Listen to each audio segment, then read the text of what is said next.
KVII-TV Family Support Services says in the last 12 months, at least 7 homicides or incidents related to domestic violence, a number they say is unacceptable. Today, multiple agencies met to discuss ways they can make it easier for victims of domestic violence to come forward. ABC 7's Marissa Lucero is here with that story. Marissa? Lisa, Larry, to help come up with some of these ways, the agencies heard from survivors of domestic violence as 3 women stood up and shared their stories, some of it really hard to hear.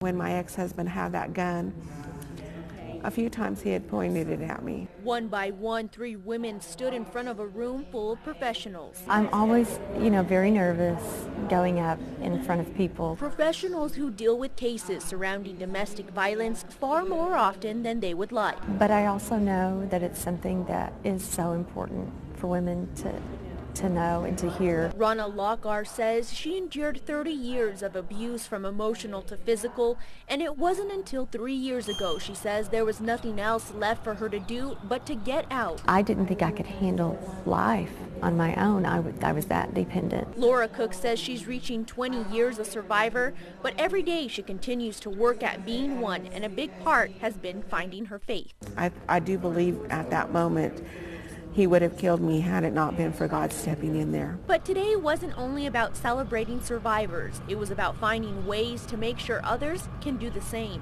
In our area right now, what we're looking at, which has brought our attention to this crime, is the high numbers of homicides. Family Support Services says 7 in the last 12 months. Unfortunately, some of the stats say that we do have higher numbers here right now. And all 3 women have advice for those who may be fighting the same fight they once did. I think, it's just that first step to go ahead and come out and ask for help. Still surviving, and I'm not a victim anymore, I'm victorious. And Family Support Services has a 24-hour hotline that will connect you to any of its services, and you can remain anonymous. That number is 374-5433. From the County Broadcast Center, Marissa Lucero, ABC 7 News.